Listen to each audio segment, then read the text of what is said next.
We Gucci? We good? Alright, we good. You guys are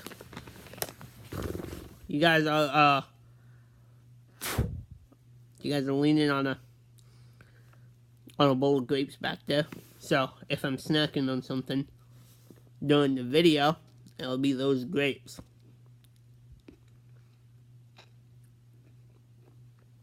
I personally like the green grapes better than the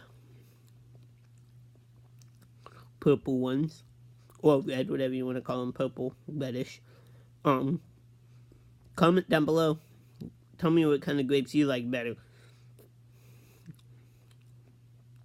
Do you like the green ones or the purplish ones? Also, comment down below telling me some of your favorite Power Rangers seasons, because yes, this is a top 10 favorite Power Rangers seasons. So let's just cut to the chase and start this countdown off at number 10. Number 10 is going to be Ninja Steel. I know all of the internet is raging right now, but you guys gotta bear with me here. This is kind of nostalgia for me, because it's the first actual season that I'm like watching while it's airing. Do you guys know what I mean? Like, I'm keeping up with the season while it's airing, instead of like watching reruns on Netflix. I mean, like, all these other seasons are awesome too. That's why I have Ninja Steel the lowest on the list. I know that Ninja Steel is lowest on the list because of some problems that I do have with it, though they are very original, and I do like that about them. Victor and Monty can be a little bit annoying. I've never really understood why Rip Khan called Brody rat bait in the pilot. I don't know if you guys remember that. I don't know if that was just like a one-time thing. I can't really remember. Another thing that's wrong with the show, Rip Khan is very forgettable. But this is a best list, so let's get on with some of the pros with the show. Victor Monty, again, very original. Haley and Calvin, this isn't new, like a Power Rangers relationship in, a relationship in Power Rangers, like two Rangers loving each other. It's been going on since Kimberly and Tommy, but Haley and Calvin are like the first real dating Power Rangers, and I feel like they have very good chemistry. And as do Brody and Levi. They have an awesome arc together. Spoilers if you guys haven't seen Ninja Steel yet, but yes, Levi is Aiden Brody's brother, and this kind of ticked me off, which I want them to stop doing. I want them to stop releasing spoilers like onto Instagram and stuff like that. It makes just people wanting to it makes them not want to watch your show, and it's just like, why would you want to do that? Do you want to like get us hyped or something like that? Like, get us hyped about something other than a spoiler, or actually make a good show, and then people will want to watch it. But yeah, Ninja Steel, number 10. Number 9 is RPM. Yes, I know I'm going to get backlash for this too. A lot of people like RPM, but just hear me out here. It did have an awesome cast. Great cast with an intimidating villain, very intimidating. Vengix, awesome. Tanaya 7 her arc is great, kind of calling back to In Space with Astronema and Andros there, and the closure to the season. Yes, this may actually not sound like a pro, like, shouldn't every season have closure? Well, no, because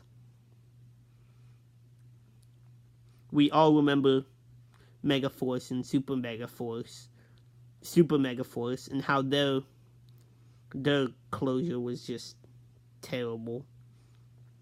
So if you want to look back at how closure can be a pro, look back at Super Megaforce's closure.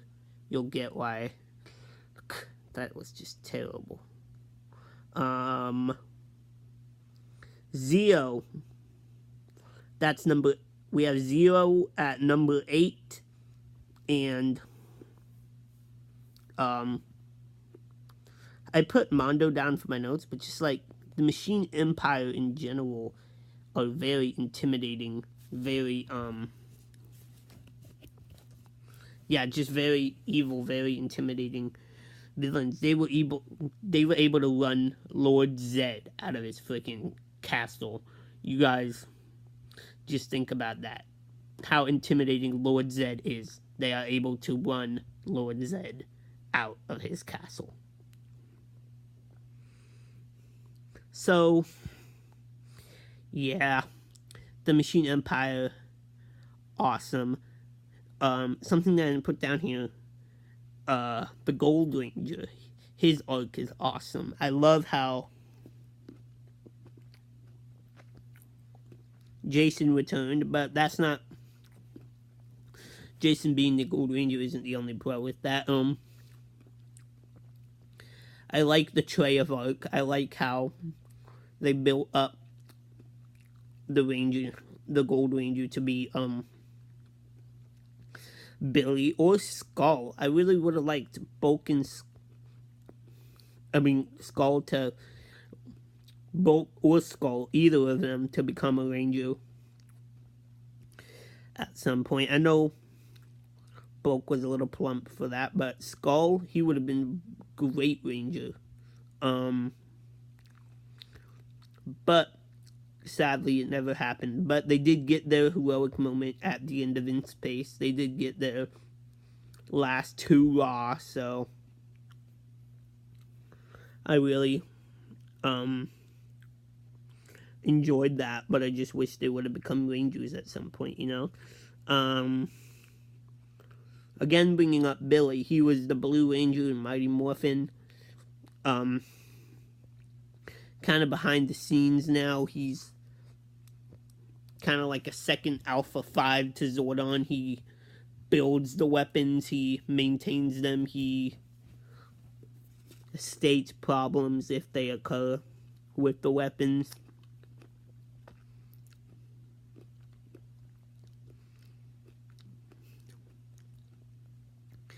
And, yeah. And Zeo had the most character development for the Mighty Morphin Rangers. More than Turbo, definitely. And more than Mighty Morphin.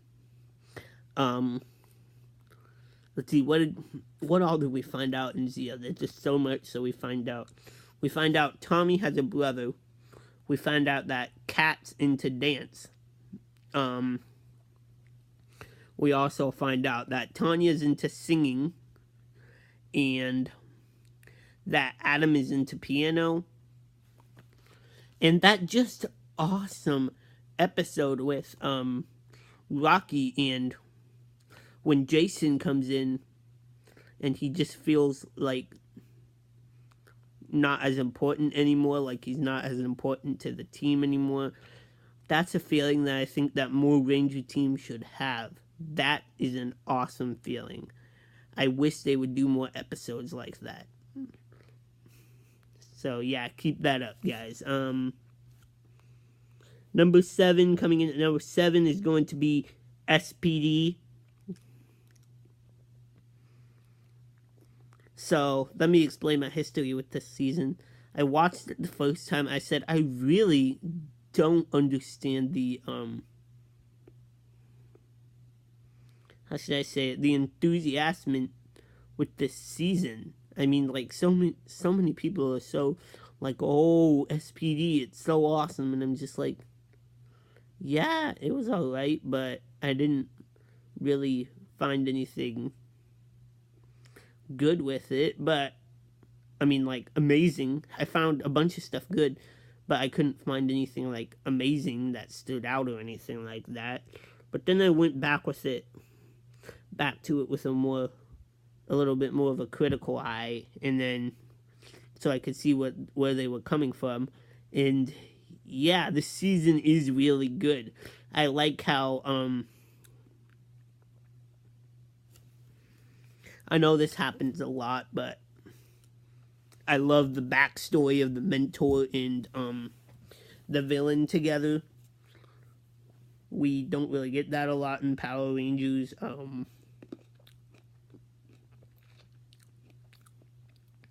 I mean, yeah, we knew that Zordon and Rita had some beef in the past, but we didn't really get to hear much about that. And Demetria and Divatox, we know there's a theory that they may be sisters, but we knew at least that they had some beef in the past. Who else can I think of that had some beef in the past with the I don't think I can think of anyone other than Dr. K and RPM. Can you guys think of anyone else? That's a really good one too in RPM. Back to RPM, the Dr. K and Venjix backstory. But back to SPD. Yeah, that was just an awesome backstory to Kruger and Glum, how he was able to cut off his horn. And going back to Glum, he is an awesome villain. He's very intimidating. What I did kind of had a problem with him, though, is he made some open threats. Like, to Nora, or Moa, or whatever her name is, the little girl. I know that a lot of villains do this, like, oh, if you don't beat these Rangers, I'm going to kill you or throw you in that pit or something like that, and they never do it. They're, like, notorious for open threats. But this guy, Glum, he did it a lot of times, but it didn't really bother me because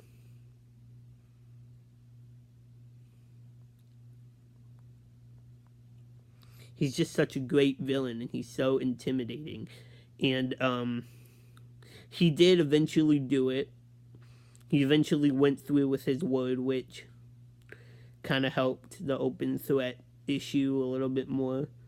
It took him a while, but he did go through with his word and return more to her human adult form. And it did kind of make sense why he kept her as a child, because she was able to, that's how he made monsters. She was able to use her imagination to draw up a bunch of monsters for Glum. And the dynamic, and next point would be the dynamic of the Rangers in this season. Hold on, let me grab another grape. I really liked